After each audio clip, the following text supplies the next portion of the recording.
am KB with Nerdophiles. How are you, Bresha? I'm great. How are you? Thanks for having me. Yes, of course. Oh my goodness. So I am a holiday movie fiend. So this is exactly why I had to make this happen because it's my favorite time of the year when all of the holiday movies, particularly the Black ones, when they come out and I get to see all the things that I love.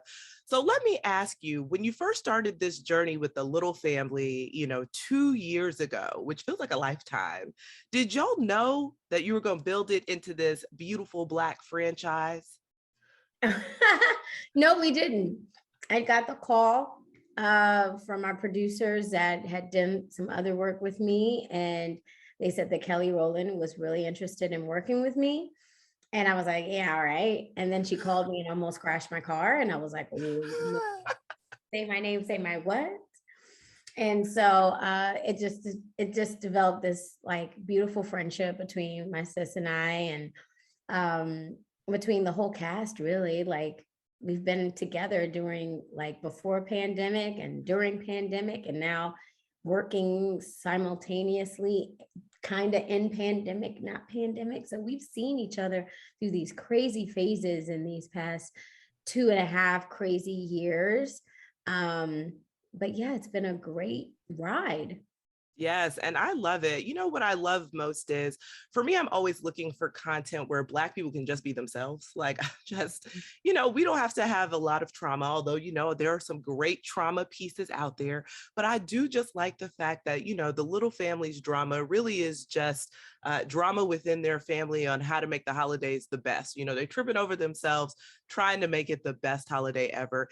And, Kiera is spunky and she's spicy and she does a lot in the first two films. But what I love about this third one is there is an extra layer of softness we get to see. There's an extra layer of vulnerability. We get to see more about her in this relationship with this new partner that she has. So talk a little bit about how fun it is to kind of portray Kiera's growth over the past three films. Yeah, I mean, Kiara started in a place where she was single, living her best life, confused, raising her son as a single mom, and just in transition. And I think a lot of people can, relate to that. Just starting a new chapter in life, newly single, and living her best life, and not really being tamed down to anything. And so the first series of Mary Little was like that, the first movie. And her life is just chaotic. And her dog ruins Christmas, and she just does her thing, and her thing just messes up everyone else's thing. She pushes Jackie to fall in love with her next door neighbor and dresses her up and does all the things that she would do, and it helps Jackie in her A-type lifestyle. It shakes her bag up. So Kiara helps in that way. And then in the second one, they get married, and Kiara's ruining everything from the start. And it's really just all about self. And the third one, what I love about Kiera's journey is just that she's having to step outside of herself and really take other people's opinion. Usually she's the one giving so much opinions to Jackie, to Trina, about what they should be doing in their love life. And now she has to listen to her sisters and work with her, brother-in-laws to help bring their baby shower that she was about to mess up. Like, this is a whole bunch of stuff. Like, you just never know what you're going to get with Kiera. But in this third one, you get to see her really vulnerable in a place of being in love and being also confused about what to do in the next step. Yes, and I love that she gets to take advice from Jackie and Trina in this film because the tables turning is a good thing. It's a sign of growth for Kiera, Yes. like, because even Wow. though Kiera has been a mom longer than the two of them, because her son is the oldest grandchild, she still needs some advice because, it's the second time around. She has just finished, as you said, living her best life, and now she got to go back, with And she's like, I don't know if I want this. I don't know if this is what I now. Hold on now, and that's a good thing for women to see as well. Like, sometimes getting in a situation at a certain age, you're like, I already did this. And I had my own idea of how this was going to happen.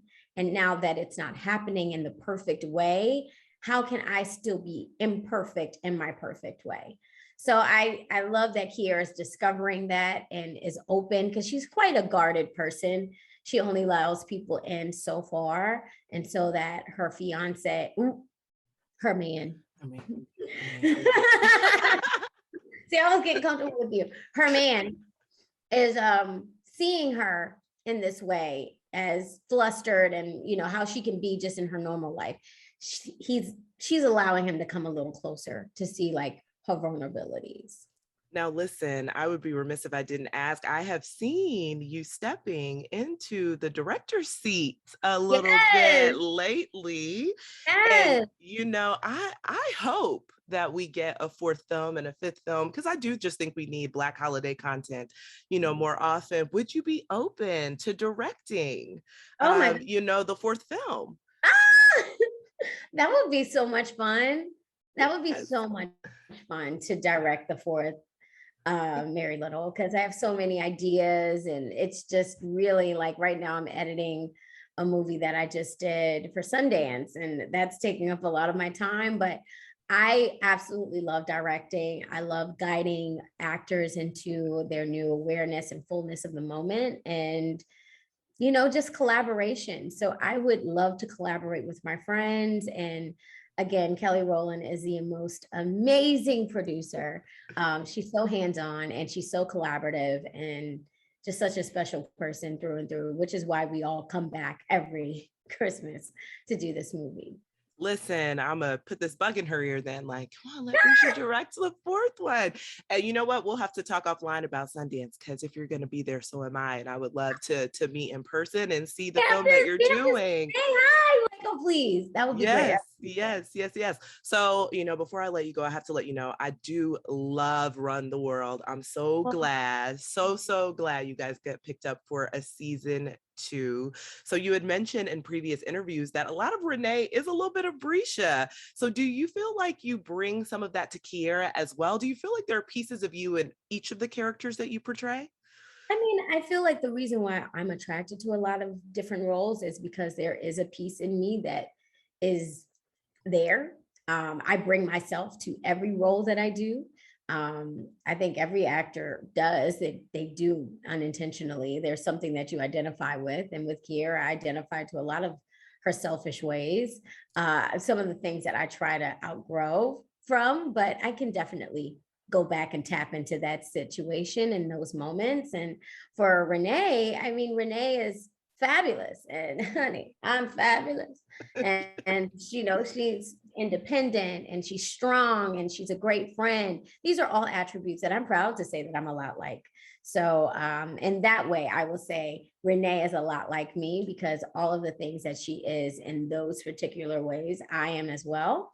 So I can definitely bring myself to that. Now, the way she treats her husband, the way that she, maneuvers around people, I don't know. She could be a little messy in that way. I'm not like that, but there is definitely some attributes about Renee that is a lot like me. Yeah, oftentimes you like Renee. And she's a Taurus, and her name's Renee. My middle name's Renee. So there's just a lot of God put that together. Yes, and oftentimes you're like, now Renee, girl, I need you to settle down just to. Renee, you gonna do that right now? She's very bold. She's very bold. She'll ask for the promotion right in your face. I'm not a person that'll do that. I'm a little bit more timid. She's been working really hard. Do you see Renee's let's roll? No. She's like, I'm gonna do this, and I'm gonna ask you to help me come into your office and do that L'Oreal pitch. Okay. Yep. I mean, at the end of the day, we do need people as bold as Renee, though. I feel like us as Black women, we should have that type of boldness in order to get the things that we want. She's been totally inspirational to me. She's made me be more bolder in life, and my walk. Just asking and demanding what I want. Yes, and manifesting what you want in real time. In real time. I love that scene when she's having sex and she's like, I want to do this now. That was a big thing. It was like, no, I want to kick you in the face. Oh, sorry. But what I'm really trying to do is this. Oh, you don't like that? Well, get that. She's like, get on board. Either way. You don't like it? Get on board. I'm doing it. Yes. Done. Okay. So my final question, any Christmas traditions that you guys have on the little set that you Mm. have now kind of incorporated into your own personal life? The holidays are coming up. Christmas is my favorite. So anything that you've taken away from your girls and your guys and the friends, just that the friendships that you built on the set that you're taking forward in traditions.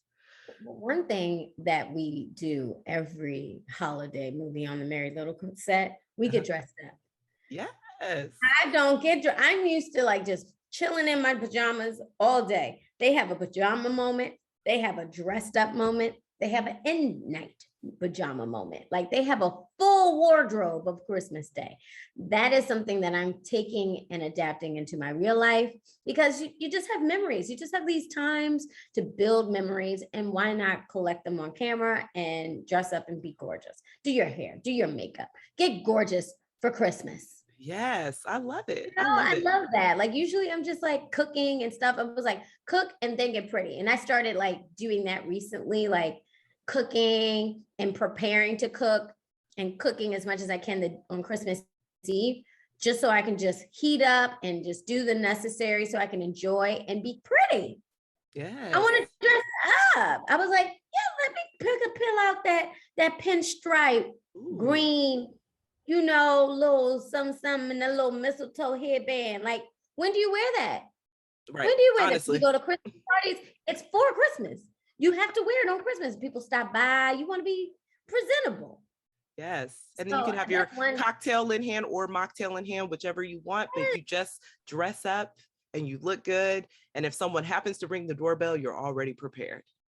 But you're prepared for yourself. Yes. I love it. So that's one tradition I'm taking with us. And we always would make fun of it and sing, doesn't it feel like Christmas? Because that's my favorite Christmas song. Uh-oh. That's my favorite, like Christmas, hanging the ornaments up and everything. Doesn't it feel like Christmas? It feels lovely, so lovely. It is a jam though. And that Damn. video is iconic. You do remember everything about it. Yes. Amazing. It's Amazing. EST like anthem. Yes. Yeah, so that's one of the little things on set that we would always do. This movie, we did like a really crazy pillow fight. I was like, Yes. I'm taking that into the tradition because we almost died. The feathers got everywhere in our mouths and our eyes. It was closing the esophaguses. It was Okay. quite deadly, but we made it out. There was feathers everywhere. We had feathers in our hair and everywhere and any crevice, like 3 days. But it was fun. It was a good time. fun. Like, I mean, it was fun for a couple. And then it was like, we're done.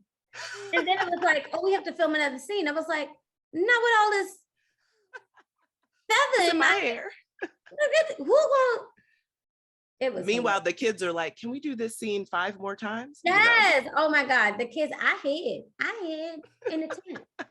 I hid in the tent. You said, oh, they're not going to get me. I was dying. I love it. Well, thank you so much for taking the time to chat with Nerdophiles. Really appreciate it. Can't wait for everyone to see the 3rd installment, Married Little Baby. Thank you for watching it. Yes, thank you.